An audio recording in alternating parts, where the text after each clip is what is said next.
C'est un très grand plaisir d'aboutir cette fois sur l'immense terrain de Vitrerie Brunel à Montréal. Bonjour à vous deux. Bonjour, Nicolas. Les sœurs Anne-Marie et Sandra Gagliardi, merci de nous accueillir chez vous. C'est vrai que le terrain est immense, l'histoire est grande aussi. Une belle histoire qui a commencé en 1953, c'est ça? Il faut nous raconter les faits. L'oncle, le papa, la maman éventuellement, mais l'oncle d'abord, qui très jeune travaille non loin d'ici, sur la rue Hector, m'a-t-on dit. C'est bien ça? Oui. La Vitrerie Brunel, mais qui n'avait pas le même format qu'aujourd'hui, non? Hein? Exactement. Donc, dans les années, en 1953, en fait, la Vitrerie Brunel existait déjà. Okay. Mon oncle a joint l'entreprise de M. Brunel pour travailler là-bas à l'âge de 12 ans. Donc, il était très jeune. Très jeune, Et, mais c'était l'époque aussi, hein? Souvent, on commençait, certains, les garçons surtout, des fois, quittaient l'école jeune et décidaient de faire carrière, déjà. Oui. Puis quelques années plus tard, ils ont, un projet familial a été d'acheter la Vitrerie Brunel, donc tout en famille, ma grand-mère, grand-père, mon oncle et mon père qui s'est joint aussi à l'entreprise quand il a terminé ses études. Bien. Puis ensuite, ça a été mon oncle et mon père là, pendant une soixantaine d'années qui ont géré l'entreprise. Et ça fait déjà 10 ans que Sandra et moi, on a pris la relève de l'entreprise familiale. Oui. Même si des gens de famille extérieure se joignent à la grande famille, comme on dit, il y a toujours un petit cachet particulier. Et ça, j'imagine que ça vous a convaincu. J'aimerais ça vous entendre toutes les deux là-dessus. Peut-être d'abord, Sandra, convaincue à faire carrière, à diriger déjà il y a 10 ans, quand on vous a dit toutes les deux, hey, on a besoin de relève, puis vous êtes là. Ça aide à poser sa signature sur le contrat. En effet, en effet. Ouais. Moi, j'ai commencé toute jeune, à 12 ans à peu près, en gravissant toutes les étapes, là, Okay. en prenant des responsabilités et tout ça. Puis, effectivement, en 2015, ça a été notre envol à toutes les deux, à ma sœur et moi. Oui. On a Brunel tatoué sur le cœur. Oui, on l'imagine. Ça transparaît dans nos échanges, autant avec la clientèle, avec nos employés, notre équipe. C'est important pour nous, là, le côté familial. Les liens sont tissés, serrés, comme on aime le dire chez nous. Et vous êtes l'une des rares entreprises au Québec, dans le domaine aussi, à travailler tant au niveau résidentiel, commercial, institutionnel. C'est pas banal, ça se fabrique ici. Quand je disais tantôt que j'avais plein de questions, c'en est une, ça. Ça, il y a une fierté qui accompagne ça aussi, non? Assurément. Oui. Oui, en effet. Les vitreries qui offrent toutes les gammes de services, un peu comme nous, là, avec la clientèle, en offrant, par exemple, des vides, des thermos, des douches, des rampes en verre. Puis ensuite, jusqu'aux gros projets commerciaux industriels, sont plutôt rares. Fait que c'est quand même pour nous une très belle fierté. Il faut se démarquer. Ça, c'est une façon de se démarquer, mais se démarquer aussi au niveau des valeurs. Ça, c'est pas banal. L'aluminium, on le sait, ça peut coûter plus cher.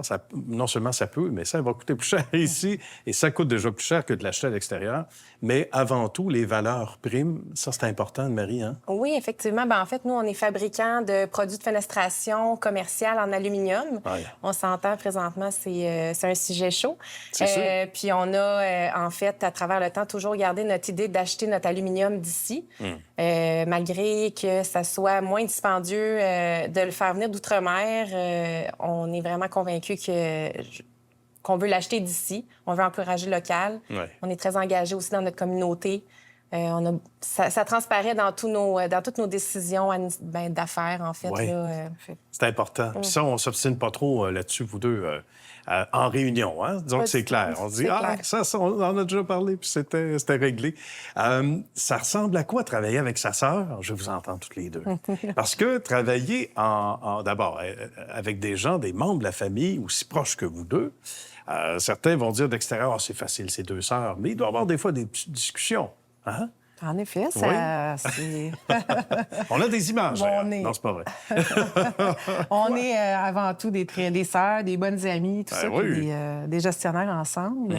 Et puis, ça comporte quand même son lot de difficultés parfois. Là, Ouais, je Anne-Marie? dirais.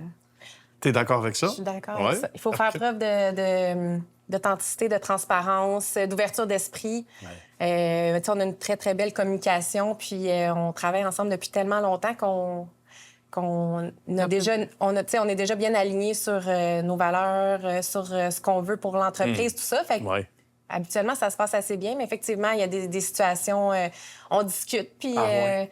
on amène nos points, on fait valoir nos arguments, puis il faut garder aussi la distinction entre la partenaire d'affaires et la sœur. Fait que Tout à fait. cette distinction-là, parfois, est fine parce que c'est facile de se laisser emporter que la fin de semaine, on discute de l'entreprise et tout Ah ça. oui, c'est sûr qu'on doit amener ça, j'imagine. À la hein? maison, oui. Vous avez évidemment des enfants, les enfants se côtoient, etc. Le fait que vous soyez des femmes, rapidement, en quelques secondes, Oui. ça, vous vous supportez dans ça aussi parce Oui. qu'on dit que c'est un milieu encore très macho. Hein? Le monde de la construction, etc. Des fois, on vous voit sur un chantier ou etc., puis on a l'impression qu'on va s'adresser à l'homme qui suit. C'est encore vrai en 2025, c'est quand même étonnant. C'est Encore vrai. Oui, Ben, en fait, stéréo. Dans le département commercial principalement, on fait la conception, la fabrication et l'installation de nos produits. Donc, on Ouais. est amené à être sur les chantiers, faire des visites de chantier à l'occasion, voir la qualité de notre ouvrage, s'assurer qu'on répond bien aux demandes. Puis, effectivement, là, on peut être confronté à des situations un peu Encore. Particulière. Oui, particulières. Pour se justifier, j'imagine, un peu plus. encore un peu. Il y a peut-être 33 ans, quand j'ai commencé dans le domaine, c'était pire, mais franchement, Ouais, j'imagine, hein. maintenant, c'est encore d'actualité. OK. Bien, les filles, bravo. Félicitations. Ça a été un bonheur. Merci de nous avoir accueillis. Puis bravo pour votre très beau succès, beau reprenariat déjà il y a une dizaine d'années. Félicitations. Ça a été très agréable de vous côtoyer aujourd'hui puis de venir à votre rencontre. Merci encore. Merci, Nicolas. À bientôt. Merci.